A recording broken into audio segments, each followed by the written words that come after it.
नमस्कार।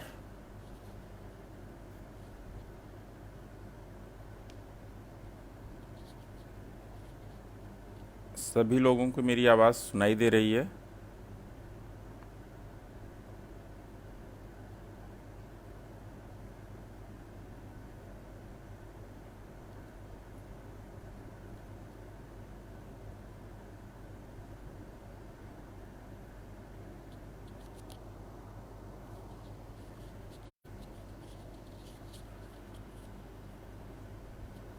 नमस्कार। अगर मेरी आवाज़ सुनाई दे रही हो तो चैट बॉक्स में लिख दें एक बार कि क्लैरिटी ऑफ वॉइस है वहाँ पे।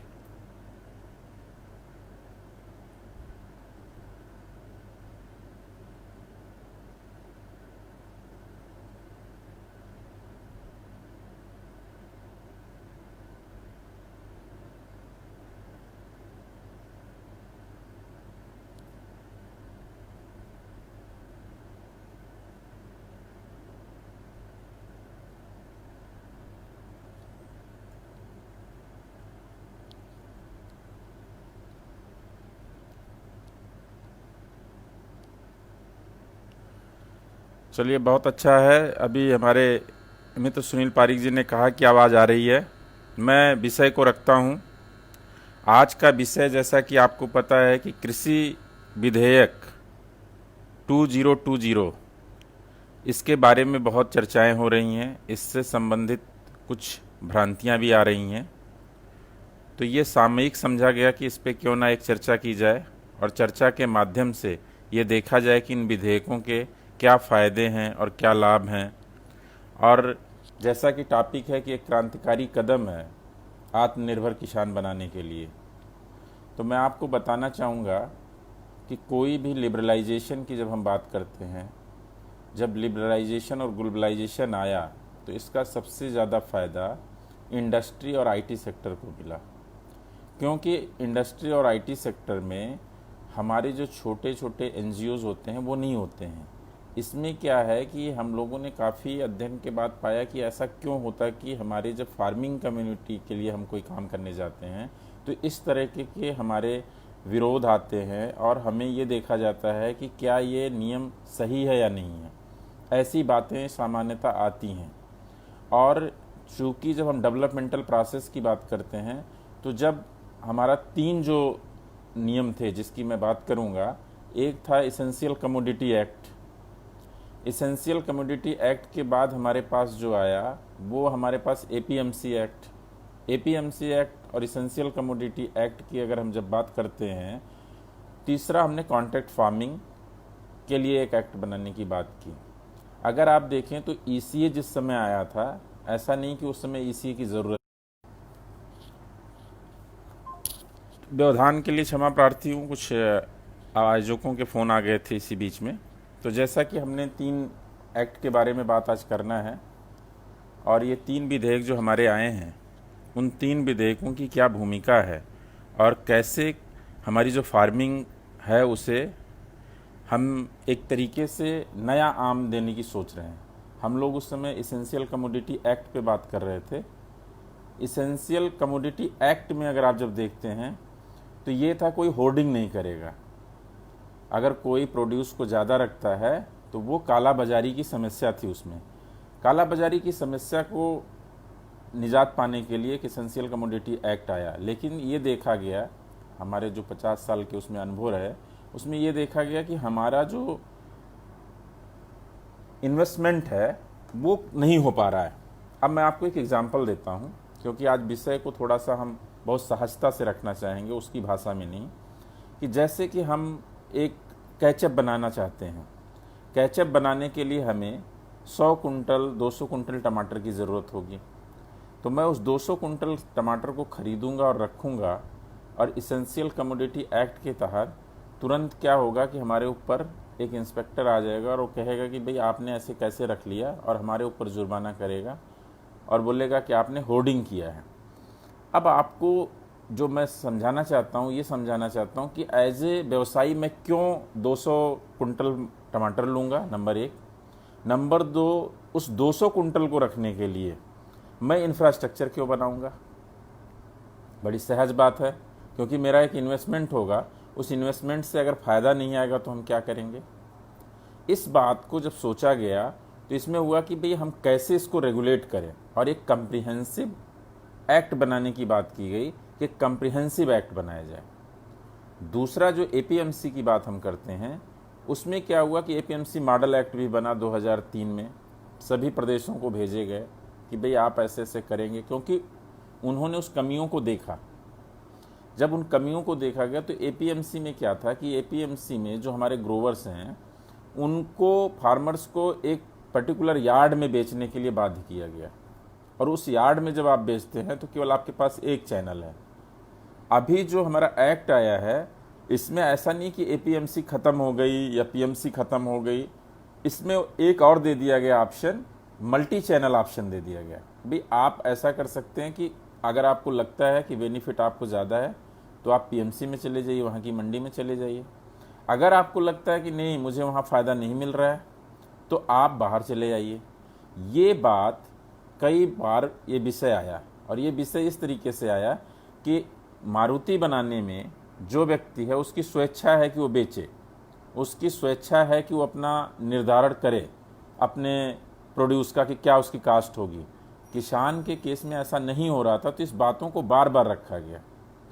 दूसरा, इसमें एमएसपी की बात आई, जो एमएसपी के बारे में कहा जा रहा है, तो एमएसपी कहीं ख़त्म नहीं हो रही है ना। तो पूरे दोनों ऑर्डिनेंस को आप पढ़ लीजिए, जो 2 ऑर्डिनेंस आए हैं उस दोनों ऑर्डिनेंस में कहीं भी ऐसा नहीं है कि मिनिमम सपोर्ट प्राइस को हमने कहीं ये कहा है कि ये ख़त्म होगी। और मैं आपको बताता हूँ, एमएसपी एक टूल होता है, और एमएसपी उस टूल के थ्रू हम diversification, food security, PDS system, इसको हम मैनेज करते हैं। तो हमारा वो पैरेलल लाइन एमएसपी का चलेगा।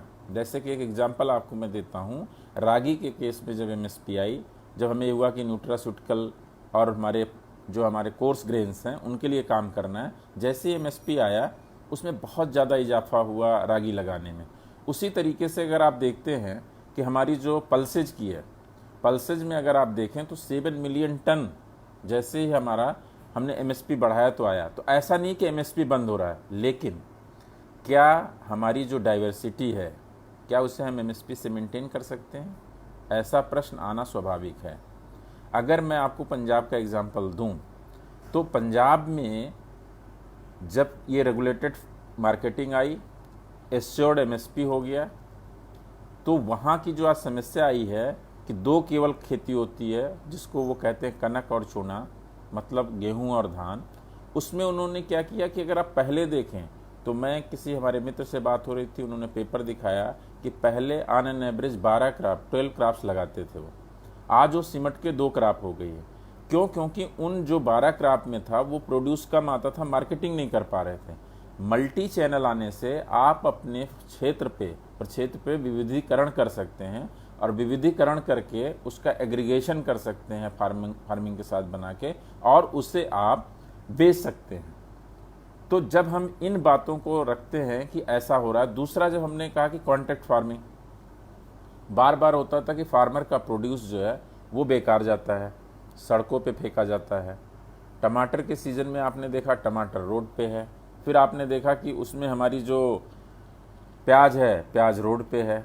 तो इस चीज़ को देखते हुए अगर हम कॉन्ट्रैक्ट फार्मिंग की बात करते हैं तो कॉन्ट्रैक्ट फार्मिंग के लिए भी एक एक्ट आया इसमें, और उस एक्ट को अगर मैं आपको उस गजट को मैं आपको एक पढ़ के बताऊं कि द फार्मर जो लिखा हुआ है, the farmers empowerment and protection agreement on price assurance and farmer services ordinance.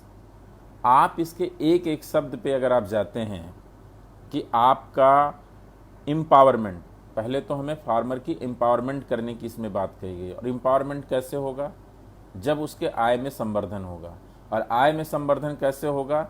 जब उनको इनपुट कम कास्ट पे मिलेगी, मार्केटिंग के चैनल अवेलेबल होंगे, जहां उनका मार्केटिंग में 20% अगर टाइम जा रहा है, पैसा जा रहा है, वो उनका ना जाए। तीसरा क्या है? एश्योर्ड मार्केटिंग हो जाए उनकी, तब तो उनका एम्पावरमेंट कर सकते हैं। दूसरा, इसमें एक शब्द आता है प्रोटेक्शन। अगर आप इसमें प्रोटेक्शन की बात करते हैं, मैंने इसको एक्ट को पढ़ा आप अपने से स्वयं से क्वेश्चन पूछिए, आपके अंदर जो भी क्वेश्चन आता हो मन में, आप पूछिए कि कॉन्ट्रैक्ट फार्मिंग में क्या होगा। तो सबसे पहले बात आती है, क्या कोई लीगल एग्रीमेंट होगा। लीगल वर्ड इसलिए यूज किया जाता है कि it should be justifiable, means तक there should be some guardian or the authority or the court which can settle the dispute. ऐसी बात आपके हमारे दिमाग में आती है कि कहीं ऐसा ना हो आए और हमसे कहें आप ये ग्रो कीजिए और बाद में पता चले कि मैंने ग्रो भी कर दिया और हमारा प्रोड्यूस ना लें, एक बात आती है।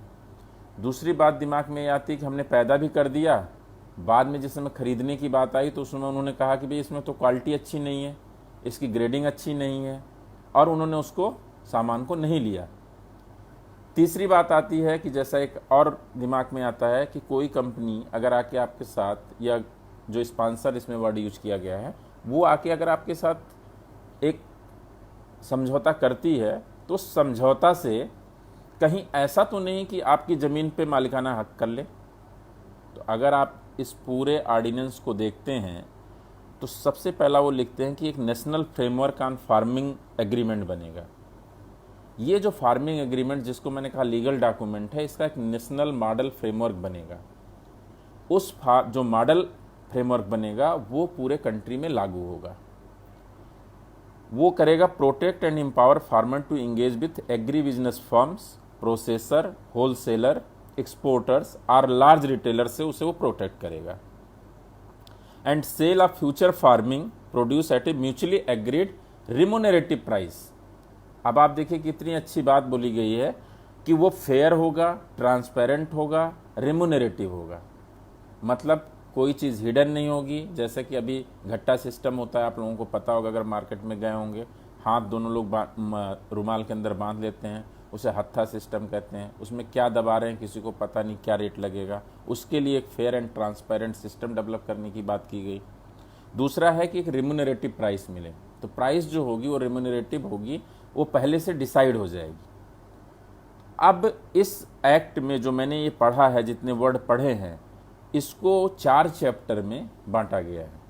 पहला चैप्टर जो है वो जनरल इशू है, उसमें डिफाइन किया गया है कि भाई फार्मर कौन है। जैसा कि एक समस्या आती है, लोगों ने कहा कि साहब फार्मर को डिफाइन कर दिया गया, वो फार्मर है, वो उसको मान लिया गया कंपनी भी। ऐसा नहीं है, फार्मर की डिफिनीशन दी गई है इसमें। अगर आप फार्मिंग प्रोड्यूस की दिया गया है कि कौन कौन से प्रोड्यूस कवर होंगे, एपीएमसी यार्ड क्या होगा उसका मीनिंग दिया गया है, कंपनी की मीनिंग दी गई हुई है, electronic trading and transaction platform बनेगा उसका दिया गया है। अब आप सोचो कि इलेक्ट्रॉनिक ट्रेडिंग एंड प्लेटफॉर्म जो हम बता रहे हैं ट्रांजैक्शन है, तो क्या बैठ के एक अधिकारी को ये पता नहीं होगा कि कहाँ पे क्या खरीद हो रही है। और जैसे ही हमारी फार्मिंग एग्रीमेंट का जो डॉक्यूमेंट है वो अपलोड होगा रजिस्ट्रेशन अथॉरिटी में, द मोमेंट रजिस्ट्रेशन अथॉरिटी में अपलोड होगा, वो लिंक हो जाएगा हमारी इस प्लेटफॉर्म से जो इलेक्ट्रॉनिक ट्रेडिंग एंड ट्रांजैक्शन की है। तो एक समय में आपके पास ये भी पता होगा एक हिट पे कि हमारे कौन से फसल होने जा रहे हैं, क्योंकि एग्रीमेंट में तो पहले एग्रीमेंट हो जाता है।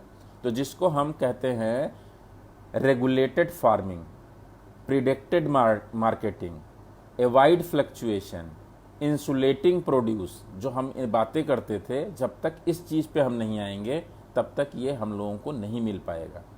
तो ये जो हम बात कह रहे हैं, इससे आपका जो समस्या थी, जो फार्मिंग की समस्या थी, वो इससे दूर होगी। और इसमें हमने कहा था कि फार्मर का जो डिफिनीशन दिया गया है, उसमें कहा गया farmer means a person engaged in production of farming produce by self or by hired labor or otherwise and includes farm producer organization। अब यहाँ पे लोग बात करते हैं कि एक बड़ा यहीं पे नैरो आता है, जो लोग भ्रांतियाँ कर रहे हैं। एफपीओ जो होता है वो कंपनी में क्वालिफाई नहीं करता है, क्योंकि एफपीओ को फर्दर डिफाइन किया गया है जी में। उसमें कहा गया है कि एफपीओ मीन्स एन एसोसिएशन और ग्रुप ऑफ फार्मर्स। ये ग्रुप ऑफ फार्मर्स की बात करता। अगर इसी को हम एफपीसी कर देते, फार्म प्रोड्यूसिंग कंपनी, यहाँ पे फार्मर की डिफिनीशन में अगर हमें एफपीसी ला देते तो ये कंपनी हो जाता, जिस चीज़ को भ्रमित करने के लिए लोगों के बीच में लाया गया। तो एफपीओ और एफपीसी के इस माइनर डिफरेंस को हमें समझने की ज़रूरत है। और हमें आगे भी, चूँकि ये एग्रीविजन हमारा प्लेटफॉर्म जो है वो विद्यार्थियों का प्लेटफॉर्म है, हमारे अपने साथियों का प्लेटफॉर्म है, तो मैं उन विद्यार्थियों को, चूंकि आज वो गांव में रह रहे हैं, कल जब हम लोगों ने इस पे डिस्कशन किया और डिस्कशन करने के बाद ये आया कि क्या किया जाए, तो सबसे पहले तो ये हुआ कि हम लोगों के एम्बेसडर कौन है, who are our ambassador, those who can say the things to the person in a very simple manner. जैसा कि मैं आपको बता रहा हूँ, अपना ऐसे एग्जाम्पल दे दे के कौन समझा सकता है। तो ये बात समझ में आई कि हमारे तो विद्यार्थी आजकल गांव में हैं, कोरोना का काल चल रहा है, कैंपस में बहुत कम लोग हैं। अगर वो बात को समझ लेते हैं तो जहाँ पे फार्मर हमारे जो बैठते हैं, किसान भाई, उनके साथ बैठ के चाय पे ऐसी चर्चा कर सकते हैं। जब वो अपने गांव में कोई ऐसी जगह होती, हर गांव में होती, जहाँ सुबह लोग इकट्ठा होते हैं या 4 बजे इकट्ठा होते हैं, तो वहाँ इन बातों को कर सकते हैं। जब उन्हें वो इस तरीके से बताएंगे कि हमारा जो फार्मर की डिफिनेशन क्या है, फार्मर प्रोड्यूस की डिफिनेशन क्या है, इसमें फार्मिंग एग्रीमेंट, जैसे मैंने समझाया कि फार्मिंग एग्रीमेंट की क्या बात है, तो इसमें मैं आपको बताना चाह रहा था कि ये इतना, जब मैंने उसमें देखा कि इसमें जो सबसे बड़ी अच्छी बात आ रही है वो ये है कि जो चीज़ हम सोचते नहीं हैं, जो चीज़ हमने विजुलाइज किया कि ये परेशानी आ सकती है, उन परेशानियों को भी इसमें डील किया गया है। जैसे मैंने आपको बताया कि फार्मर एग्रीमेंट जो होगा वो एक मॉडल एग्रीमेंट स्वयं सरकार देगी, जिसमें सभी बातों का ध्यान रखा जाएगा और वो म्यूचुअली एग्रीड होगी। उसकी हम सोच रहे थे कि टाइमलाइन क्या होगी, क्या ऐसा तो नहीं कि वो 10 साल के लिए, 20 साल के लिए लीज हो जाए, या उसमें हमारी ऐसी बात सोचने में लोगों को आ जाए। तो उसमें हमने ये जब बात सोची तो हमने कहा कि भी इसमें पढ़ना शुरू किया तो उसमें बहुत क्लियर लिखा हुआ है कि मिनिमम ड्यूरेशन और मैक्सिमम ड्यूरेशन। मिनिमम ड्यूरेशन ये कहता है कि एक सीजन जो क्रॉप का है उस पर आप रख सकते हैं जो आपका एग्रीमेंट है, या आप मैक्सिमम 5 साल के लिए कर सकते हैं। तो ये जो भ्रांति है कि नहीं साहब वो तो कंपनी ले जाएगी और उन्होंने ऐसी बात कर रखी है और वो उन्हीं का हो जाएगा, बहुत लंबा एग्रीमेंट हो जाएगा, ऐसा नहीं है। उसका भी प्रावधान इसमें रखा गया है, जो कि ये मैं जब देखा इसको तो मुझे अच्छा लगा। और दूसरा इसमें है जो हमारा प्रोडक्शन एग्रीमेंट है, उसमें क्या है कि हमारी इसमें एक फार्म सर्विसेज प्रोवाइडिंग की भी बात हुई है। ये एक बहुत अच्छा है, जो कि फार्म प्रोड्यूस ही नहीं लेंगे, फार्म सर्विसेज भी देंगे। तो जो इनपुट की हम बात करते थे कि हमारे भाई किसान भाइयों को इनपुट नहीं मिल पाता, एक अच्छा इनपुट नहीं मिल पाता, तो जो ग्रुप या जो कंपनी हम फार्म एग्रीमेंट बनाएगी वो फार्मिंग के एग्रीमेंट के साथ साथ वो उसे फार्मिंग सर्विसेज भी देगी। ये बहुत अच्छी बात इस ऑर्डिनेंस में रखी गई है, और उससे उनको क्या फ़ायदा होगा और किसान को क्या फ़ायदा होगा, इसकी चर्चा यहाँ थोड़ा सा 1 मिनट में कर लें। कि जब हम एक बड़े समूह को कोई इनपुट देने की बात करते हैं तो उसमें जो कंपनी है, जिसने ये कंपनी बनाई और जो हमारे साथ आया हुआ है, उसकी निगोशिएशन पावर बढ़ जाती है, नंबर 1। नंबर 2, चूंकि उसे वैश्विक बाजार में उसे माल को ले जाना है तो वो क्वालिटी से समझौता नहीं करता है, जिसको हम जैसे कहते हैं आजकल स्पूरियस पेस्टिसाइड मिलता है, कम गुणवत्ता के फर्टिलाइज़र मिलते हैं। अब वो जिम्मेदारी किसान की नहीं रहेगी। अगर वो एग्रीमेंट में आ जाता है तो सर्विस प्रोवाइड करके वो उसे दे देंगे, जो एक बहुत अच्छी बात इसमें आई है। दूसरा, इन्होंने इसमें जो बात रखी है कि फार्मिंग एग्रीमेंट में ये करने के बाद जो आपका इसमें आ जाता है, फिर दूसरा आता है quality, grade and standard of farming produce. ये ऐसा ही बहुत बार आता है कि कौन करेगा, कैसे माना जाएगा। तो अगर जो चीज़ एक उसमें लिख गई है वो तो है, लेकिन ये इतना कम्प्रिहेंसिव ऑर्डिनेंस बना है कि इसमें थर्ड पार्टी असेसिंग की बात की गई है। इसमें एक जो थर्ड पार्टी भी असेसर आप बुला सकते हैं। ये अगर आप मान लीजिए दोनों लोगों में लगता है कि नहीं ये अच्छा नहीं है, ये मेरी चीटिंग कर रहे हैं या मुझे पूरा पैसा नहीं दे रहे हैं, तो आप इसमें क्या करते हैं, थर्ड पार्टी असेसर का एक प्राविधान दिया गया है, third party qualified assayers to ensure impartiality and fairness. अब प्राइसिंग ऑफ फार्मिंग प्रोड्यूस की बात आती है कि भाई आप इसको कैसे करेंगे। इसके लिए भी बहुत अच्छा उन्होंने कहा कि गारंटेड प्राइसेज होगी, और प्राइस का निर्धारण कैसे हो जाएगा। अब मान लीजिए एक विवाद इस पे हो जाए, तो ऑर्डिनेंस में इतना कम्प्रिहेंसिव बनाया है कि एक रेफरेंस पॉइंट होता है किसी चीज़ का। तो उन्होंने कहा भाई रेफरेंस पॉइंट जब हमारा आपका आएगा तो वो रेफरेंस पॉइंट होगी एपीएमसी की प्राइस। जो लोग कह रहे हैं कि एपीएमसी खत्म हो जाएगा, यहाँ पे ये प्राविधान दिया गया है। और वो क्लास नंबर 5 में कहते हैं कि गारंटेड प्राइसेस के साथ साथ आपको ये कहा जाएगा prevailing prices in specified APMC yard or electronic trading and transaction platform. तो आपका जब डिस्प्यूट प्राइस पे आ जाएगा, वैसे तो वो गारंटेड है, पहला क्लास ये कहता है guaranteed prices to be paid for such produce, वो ऑलरेडी डिसाइडेड है। अगर ऐसी कोई बात आ भी जाती है जिसका अप्रीहेंशन लोग रखते हैं कि अगर ऐसा आ जाता है, तो उसके लिए भी उसमें प्रोविजन रखा हुआ है कि आपका एक रेफरेंस पॉइंट से हम इसमें काम करेंगे। दूसरा क्या है कि सेल और परचेज ऑफ फार्मिंग प्रोड्यूस की जब बात आती है, तो उसमें ये है कि आप फार्म गेट पे लेंगे। अब आप सोचिए कि किसान का कितना समय बचेगा। अगर कोई लोग किसानी करते हैं या किसान के घर से हैं, या जो बच्चे आज हमारे गांव में हैं, किसान में रायतू बाजार चला, रायतू बाजार अपनी मंडी, ऐसे कई प्रयोग धर्मिता लोगों ने किया कि क्या किसान अपना प्रोड्यूस खुद बेच के उसमें मार्जिन कमा सकता है। एक मेरे दोस्त ने, वो बेचारे अभी नहीं रहे, गोला, जो आप लोग, चूँकि उत्तराखंड की बात चल रही है और वहाँ के मैं प्रांत में बोल रहा हूँ, तो गोला नदी के पास टमाटर बहुत होता है। तो वो उस समय जब अपना एमबीए कर रहे थे, तो मेरे मित्र थे और आईएफएस बेसिकली, तो उन्होंने कहा कि प्रभात जी, एक बहुत अच्छी हमने फाइंडिंग की है, वो फार्मर जो है वो केवल प्रोड्यूसर नहीं है, वो मैनेजर है। वो बात आज तक मुझे नहीं भूलती है। उन्होंने कहा कि वो एक इंटरप्राइज को डील नहीं करते हैं कि क्योंकि वो टमाटर उगाएं और लाके वो हल्द्वानी में बेच लें और पैसा ले लें। यहाँ तो पैसा कमाएंगे, लेकिन साथ में उनकी वहाँ गाय का दूध कम हो जाएगा, किसी फसल में स्प्रे करना होगा वो छूट जाएगा। तो जितना वो यहाँ कमाएंगे उससे ज़्यादा का वहाँ नुकसान हो जाएगा। तो फार्मर हमेशा वो एक मैनेजर हैं, उनके समय की वैल्यू है। तो ये जो फार्म गेट पे खरीदने की बात इसमें की गई है, इसमें 20 से 30% जो मैंने पहले भी बोला था, जो समय बचेगा वो प्रोडक्टिव टाइम कहीं और लगाया जा सकता है। दूसरा है कि जो इसमें डिनाई नहीं कर सकते वो, क्योंकि उन्हें लेना ही लेना है। और इसमें एक लिखा हुआ है कि farming agreement relate to seed production. जैसे अगर मान लीजिए कोई कहता है मैं सीड प्रोडक्शन पे काम करना चाहता हूँ, तो क्लियर लिखा हुआ है कि 2/3 जैसे आप उठाएंगे उस प्रोड्यूस में, तो ऐसी कोई बात नहीं आती क्योंकि उसमें सर्टिफिकेशन नहीं है, इंस्पेक्शन नहीं है। बट सीड के केस में ऐसा एक समस्या आ सकती है कि वो कहें कि भाई हम आपको पैसा कैसे देंगे, ये तो अभी सर्टिफाई कराना पड़ेगा, because certifying agencies are involve.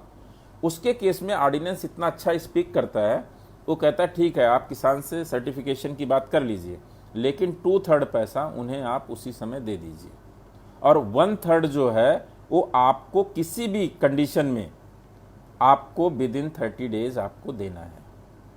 अगर आपका सर्टिफिकेशन आप करवा लेते हैं तो ठीक, नहीं करवा लेते हैं तब भी आपको ठीक।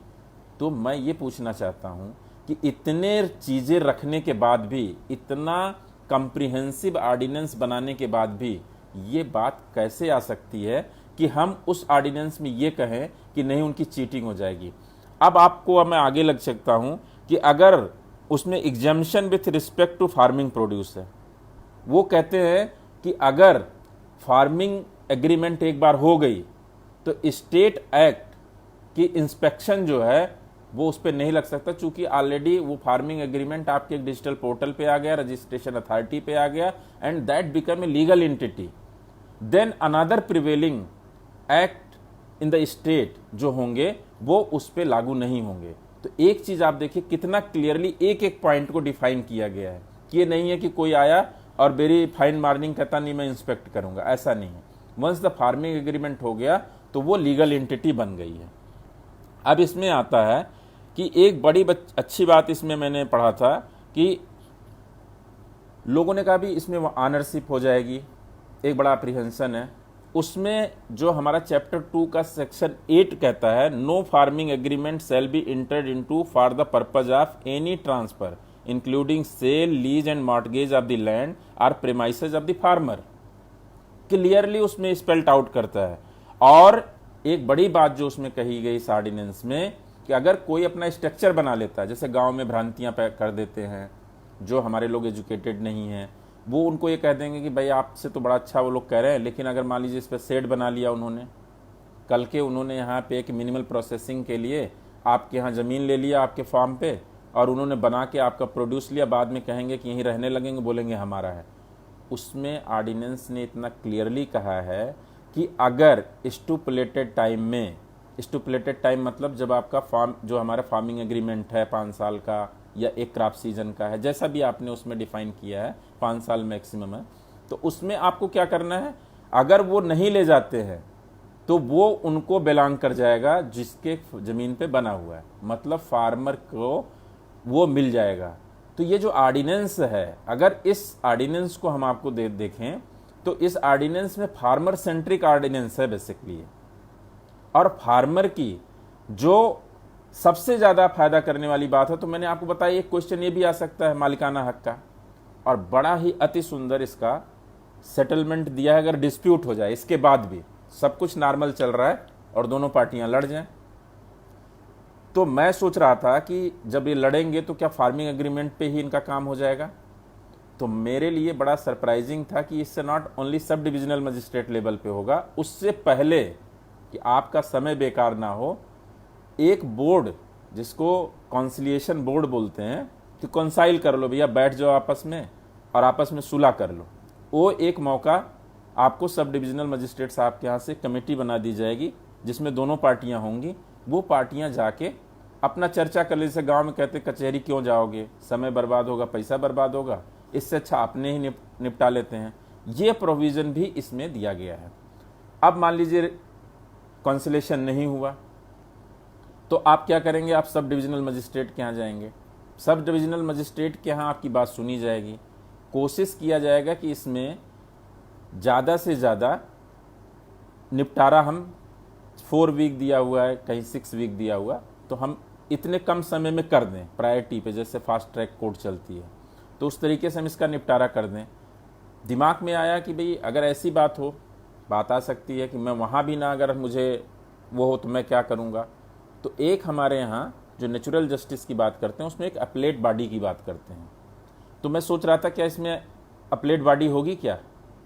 तो जब मैं ऑर्डिनेंस को पढ़ रहा था तो उसमें देखा कि अरे इसमें तो अपलेट बॉडी भी दी हुई है, और अपलेट बॉडी जो है वो है कलेक्टर लेवल पे। मतलब अगर आप इसमें सब डिविजनल मजिस्ट्रेट लेवल पे सेटिस्फाई नहीं होते हैं तो आप जाके कलेक्टर के यहाँ भी केस कर सकते हैं, जो अपलेट बॉडी है, जो फिर सुनेगी और वो जो डिसीजन लेगी, और उस डिसीजन को, अच्छा दूसरा उन्होंने बड़ा अच्छा कहा कि जो सिविल कोर्ट को पावर है वही पावर आप इसको, इन दोनों को जो मैं कह रहा हूं इनको भी दिया गया है। और सबसे बड़ी बात जो मैं अब आपको पढ़ने जा रहा हूं इस ऑर्डिनेंस का, फार्मर फ्रेंडली जो अप्रोच इसमें है वो आपको मैं पढ़ दूं।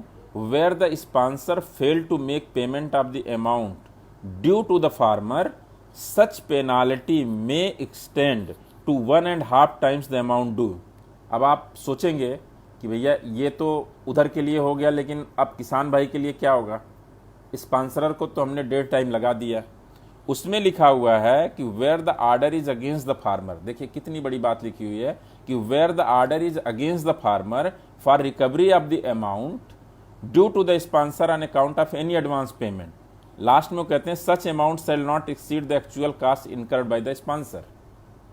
तो यहां किसान को कितना बड़ी सुविधा दी गई है कि अगर दोनों का चलेगा तो पहले से ही ऑर्डिनेंस में स्पेल्ट आउट है कि आप 1.5 टाइम तो लगा सकते हैं जो आदमी कारपोरेट का आदमी है, लेकिन अगर किसान पे लगाने की बात आती है जुर्माना, तो आप वही लगाएंगे जो उन्होंने एक्चुअल कमिटमेंट किया है, उसमें जुर्माने में कोई राशि नहीं बढ़ेगी। और जो डिक्री ऑफ सिविल कोड है वो पावर दिया गया है इसमें। तो ये जो हमारा पावर है, और इसमें मिसलेनियस बहुत दिए गए हुए हैं, और कोई भी agriculture no action for recovery of dues against the farmers land. एक ये भी बात आ सकती थी कि भाई ऐसा तो नहीं है कि जैसे हम बैंक से लोन ले लेते हैं या कॉन्ट्रैक्ट साइन कर लें या हम उसको पूरा ना कर पाएं, या कोई ऐसा फोर्स मेजर आ जाए, बाढ़ आ जाए, विपदा आ जाए, क्या इनके लिए भी कोई प्रोविज़न है।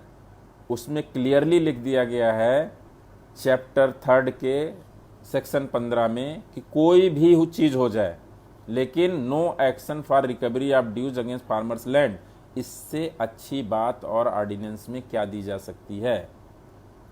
तो ये जो ऑर्डिनेंस है जिसमें मैं जिसकी बात कर रहा था, जिसमें फार्मर एम्पावरमेंट एंड प्रोटेक्शन की बात हो रही है, जिसमें बेसिकली कॉन्ट्रैक्ट फार्मिंग को डील किया गया है, ये इतना अच्छा ऑर्डिनेंस आया है कि जिसका मैक्सिमम फ़ायदा, अब मैं आपको आता हूँ अपनी फार्मिंग स्ट्रक्चर पे।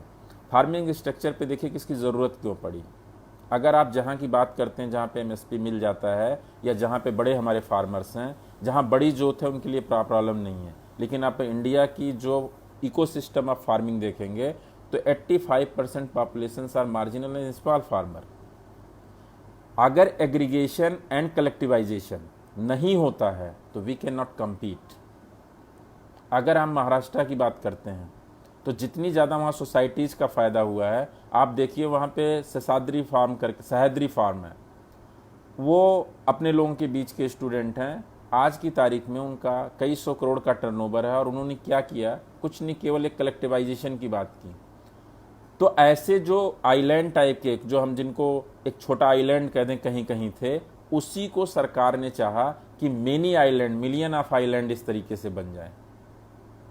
तो अगर मिलियन ऑफ आइलैंड हमारे अगर बनते हैं तो आप सोच सकते हैं कि उस आइलैंड का जो फ़ायदा है वो हमारे मार्जिनल और स्मॉल फार्मर को मिल सकता है, क्योंकि उनका जो प्रोडक्शन सरप्लस है आफ्टर कंजम्पशन इतना नहीं है कि they can go and fight in the market, they can not negotiate, so that's become a distress cell. और डिस्ट्रेस सेल जब होती है तो कभी फ़ायदा रियलाइज़ नहीं किया जाता है।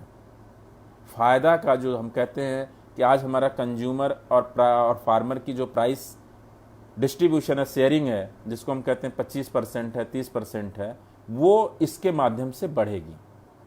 अगर कंज्यूमर 100 रुपये पे कर रहा है तो इस माध्यम से, चूँकि हमें आज पता है कि ये मेरा कास्ट आएगा, ये हमारा आएगा, और मैं आपको बताता हूँ इस सब के बाद भी टेक्नोलॉजी इंटरवेंशंस जिसको हम कहते हैं, आज अगर प्रिडिक्टेबिलिटी हो जाए ना, केवल एक चीज़ की, कि अगर आप प्रिडिक्शन कर दो तो आपको पता चल जाएगा कि हमारा जो इंडिया का अगर हम ट्रेड मैप बनाते हैं तो if you see the state, तो हमारा क्या होता था बेसिकली, एमएसपी से हम क्या करते थे, अगर स्टेट या कंट्री को डिफाइन करते हैं तो हम कहते हैं डेफिशिएंट है, न्यूट्रल है, सरप्लस है।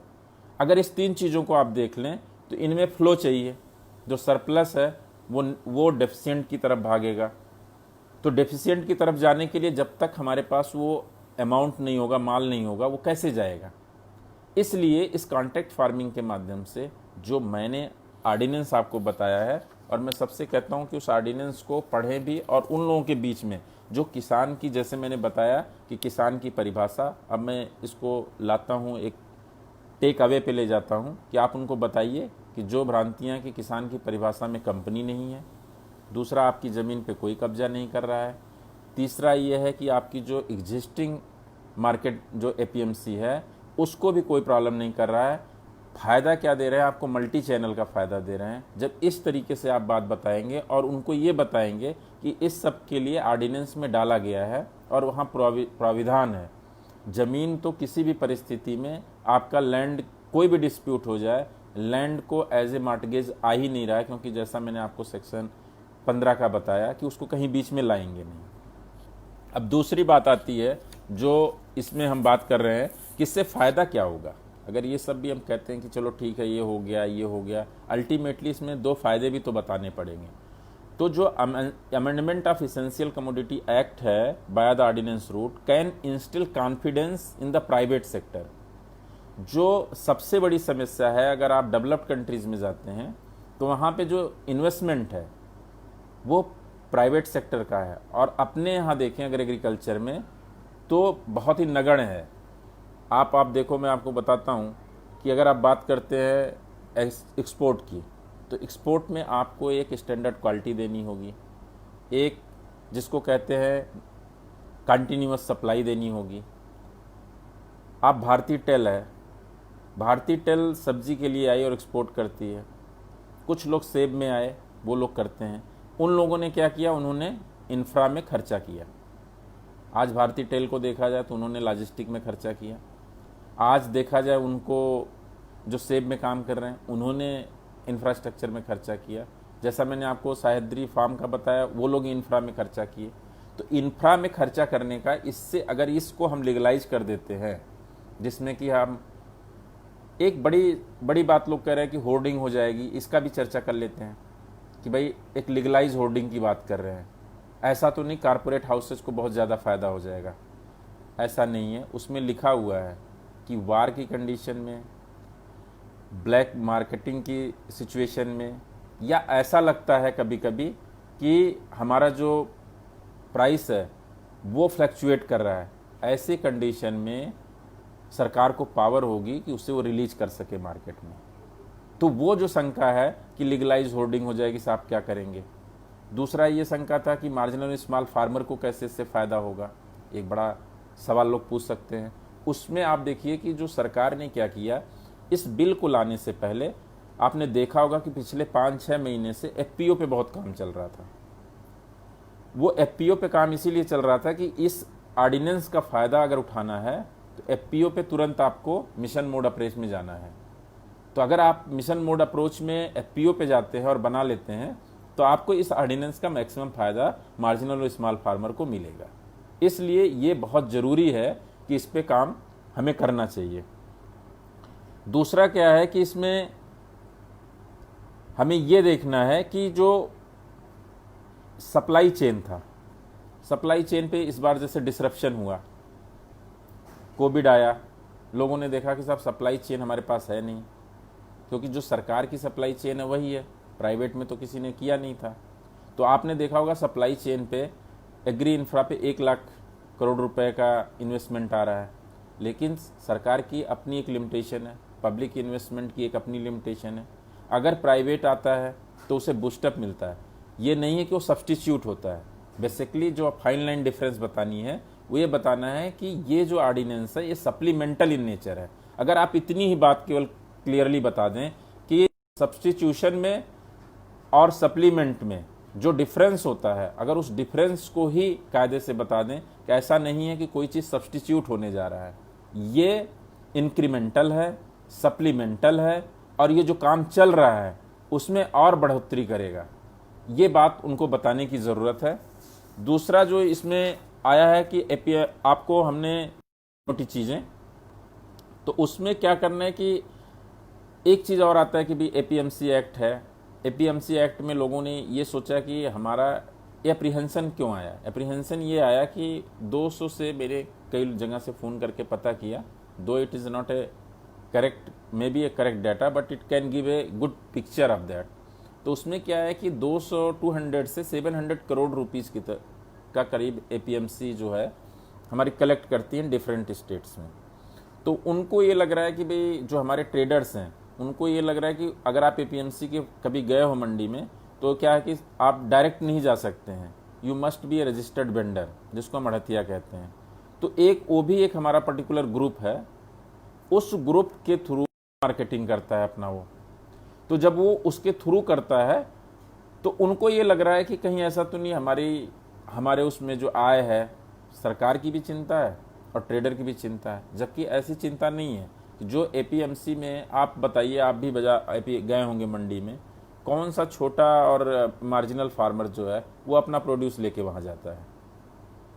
तो उनको ये समझाना है कि ये आपका चलता रहेगा, ये तो हमारा जो मार्जिनल स्मॉल फार्मर है, जो उसका प्रोड्यूस सरप्लस होता था, उसको हम कलेक्टिवाइज करने जा रहे हैं।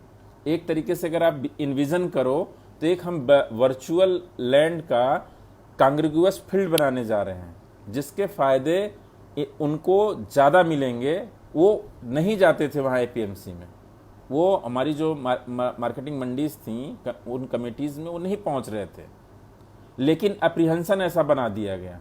और जो लोग जिस तरीके से अभी भी कर रहे हैं, वो जो बड़े किसान हैं वो उनको एपीएमसी जाना है। और जैसे मैंने आपको बताया कि रेफरेंस जो पॉइंट है मार्केटिंग की, अगर रेट वहाँ अच्छा मिलेगा तो लोग वहाँ चले जाएंगे। और जो इंसुलेशन की बात है, तो ये 4-5-6 बातें जो मैंने आपको बताई, उन बातों को अगर आप अच्छे से वहाँ ले जाके बता देते हैं कि हाँ इस तरीके से है, इसमें जो मेन इशू है एमएसपी पे कोई फ़र्क नहीं पड़ रहा है, एपीएमसी पे कोई फ़र्क नहीं पड़ रहा है, लीगल होर्डिंग कोई नहीं हो रही है, लैंड पे कोई प्रॉब्लम नहीं हो रही, ये तो मैंने आपको एक्ट के तहत बताया, लेकिन आप एक सिंपल भाषा में आप उनको बता सकते हैं। तो मेरा मानना है कि इस ऑर्डिनेंस से जो किसान को है वो हम जिस तरह के उसकी आय संवर्धन की बात कर रहे हैं, वो आय संवर्धन भी होगा। दूसरा आपको एक पहलू बताता हूँ जो कि इस ऑर्डिनेंस में भी नहीं है। अगर आप विजुलाइज करें कि जो ये ग्रुप बनेंगे, जो एग्रीगेटर्स बनेंगी, जो कंपनीज आएंगी, ये ओवरनाइट तो ऐसा नहीं है कि कोई मशीन पैदा कर देगी। अगर ऐसी अपॉर्चुनिटीज़, ऐसे प्लेटफॉर्म क्रिएट होंगे तो उनके लिए कौन काम करेगा? भाई जो हमारा युवा है वो स्टार्टअप बनाएगा। हम आत्मनिर्भर भारत की बात करते हैं, हम आज कहते हैं जॉब क्रिएशन की बात करते हैं। अगर उधर की तरफ जाए जो कि चर्चा में कहीं आ ही नहीं रहा है, लोगों को रह रहा है वो आ गए आ गए। भाई हम भी देश घूम रहे हैं, आप भी देश में घूम रहे हैं। ऐसा तो नहीं है ओवरनाइट ये कंपनियां आ जाएंगी, बन जाएंगी, एफपीओ जाएंगे, बन जाएंगे। अगर आप इस चीज़ को देखो कि इसमें जो अपॉर्चुनिटीज़ दिख रही हैं, जो संभावनाएं दिख रही हैं, उसमें हमारे युवाओं के लिए कितनी संभावनाएं हैं। आज एग्री इंफ्रास्ट्रक्चर की हम बात कर रहे हैं। एग्री इंफ्रास्ट्रक्चर में अगर आप जाते हो तो आप ये देखो ना कि अगर जो बड़ी कंपनी है, ऐसा नहीं होता, वो भी आउटसोर्स करती हैं। हो सकता है इसमें, और मैं अभी अंदर बहुत ज़्यादा नहीं बताया, नहीं तो इसमें ट्राईपैट्रिएट भी है। इसमें ऐसा अगर कंपनी है, मान लीजिए भारती टेल है और किसान है, भारती और किसान के बीच में एक एफपीओ भी आ सकता है। That provision is also lying there and that is a beautiful provision. और वो प्रोविजन क्या करेगा कि कोई कंपनी जो बड़ी कंपनी है, मान लीजिए आज की बात हम डेलमॉन्ट की करते हैं, डेलमॉन्ट केचप बनाती है। मेरे जानकार लोग हैं वो कहते हैं कि भाई उनके अपने एक स्टैंडर्ड नाम्स हैं, उसको इंग्लिश में कहते हैं स्ट्रिंजेंट नाम्स। और उनके इंजीनियर कहते हैं मेरी लाइन होगी, आप मेरे हिसाब से प्रोसेसिंग लाइन बनाओ, आप मेरे हिसाब से टोमेटो की गुड एग्रीकल्चर प्रैक्टिसेज में प्रोड्यूस हो, इंस्पेक्शन होगा बीच बीच में, उसके बाद जो आपका बनेगा पूरी मैं खरीद ले लूँगा, उसको क्रैश करके आप मिनिमल दे दीजिए, मैं इसको ले जाऊँगा।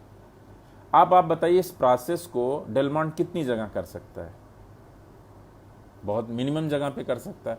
लेकिन अगर क्या हमारे युवा जो एग्रीकल्चर में पढ़ाई कर रहे हैं, जो एग्रीकल्चर इंजीनियरिंग में कर रहे हैं, क्या ऐसे बेंट ऑफ माइंड के साथ वो दो चार लोग ग्रुप बना लें, एक एफपीओ बना के इस पर्टिकुलर ऑर्डिनेंस से लिंक करते हुए उन कंपनीज को, क्योंकि अब जो प्रॉब्लम आएगी वो जैसा आपको मैंने पहले बता दिया, वो समस्याएं नहीं आएंगी।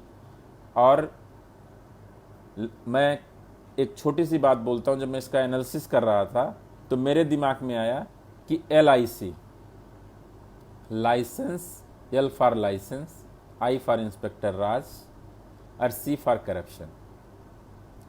इन तीनों चीज़ों को अगर आप देख रहे हैं तो इस ऑर्डिनेंस ने 360 के चक्कर में घुमा के एक वर्ड दे दिया FBS, that is a fair buying.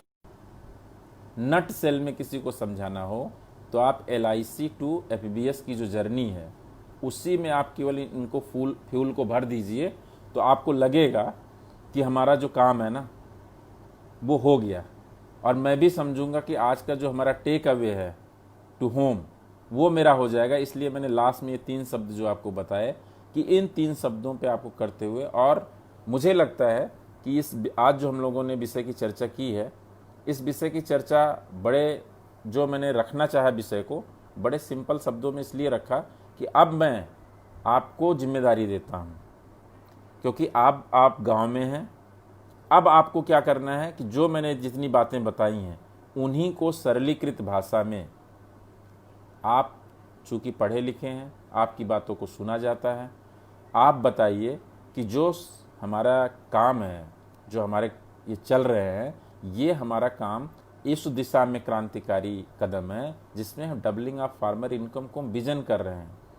और मैं आपको बताता हूँ, मैं राष्ट्रीय स्तर पे काम करते हुए मैंने जो देखा है कि टेक्नोलॉजी की जब तक सादी पॉलिसी से नहीं होती है तब तक इसका फ़ायदा मिलता नहीं है। आप टेक्नोलॉजी चाहे जितनी अच्छी बना लो, लेकिन अगर वो आपको देखेंगे आप कि पॉलिसी अगर उसमें जुड़ जाए, मैरिज पॉलिसी की हो जाए, तो बेसिकली ये जो आपका आज का जो प्रोग्राम है, इस प्रोग्राम में मैंने जो बताने की कोशिश किया है कि टेक्नोलॉजिकल इंटरवेंशन के साथ साथ जो पॉलिसी इंटरवेंशन आया है ये बहुत ही अच्छा हुआ है। उस उस पर्टिकुलर काम को आप रियलाइज करेंगे, विजन करेंगे, एंड चेंज जो होता है, change always come with the resistance, but change is necessary. Change is difficult but change is necessary. तो मैं अपनी वाणी को यहीं विराम देता हूँ, और आज की इस चर्चा में मुझे लगता है कि आप लोगों को कुछ टेक अवे मिला होगा, और उस टेक अवे के माध्यम से जो हमारा काम है, आप as a good advocate of this particular two ordinance, you must popularize it, and let us take a, you know, that Venton. Yes, we are the, you know, agree advocate sitting in our villages and telling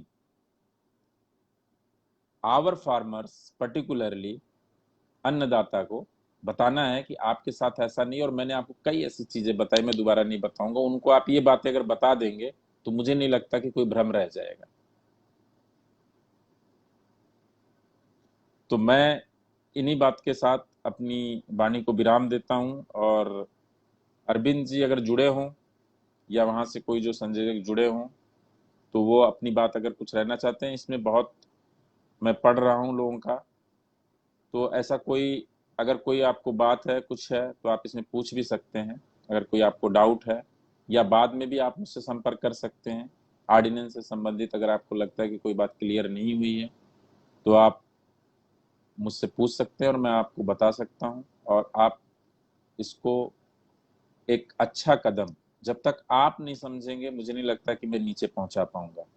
तो मेरा जो दायित्व है, वो मेरा आज का जो दायित्व था, वो मुझे था कि मैं कितने वॉलंटियर एडवोकेट आज अपने इस जो भी 40-50 मिनट के भाषण में, या आपको भाषण तो मैं नहीं कह सकता हूँ, कि जो आज हमारी ज्ञान परिचर्चा थी, उस ज्ञान परिचर्चा में अगर आप इसमें से टेक अवे ले जाएंगे और वहां पहुंचाएंगे, तो आज का ये अपना जो 40-50 मिनट रहा, वो सार्थक रहेगा। और मैं ऐसी आशा करता हूं कि एग्रीविजन से जुड़े लोग और जो भी लोग सुन रहे हैं, वो इसका फायदा उठाएंगे।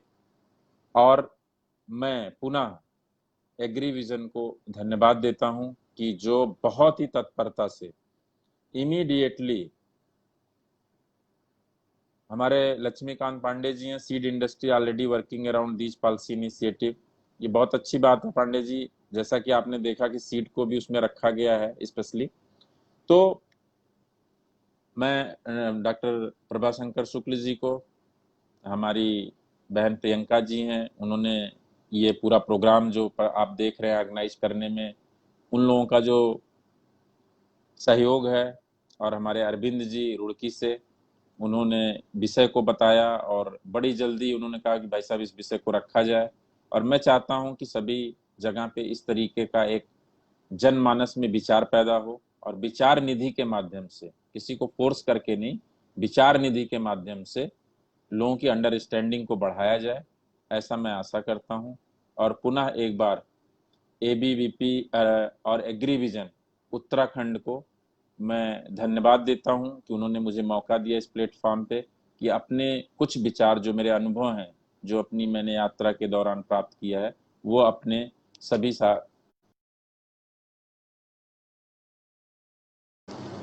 पुनः एक बार धन्यवाद।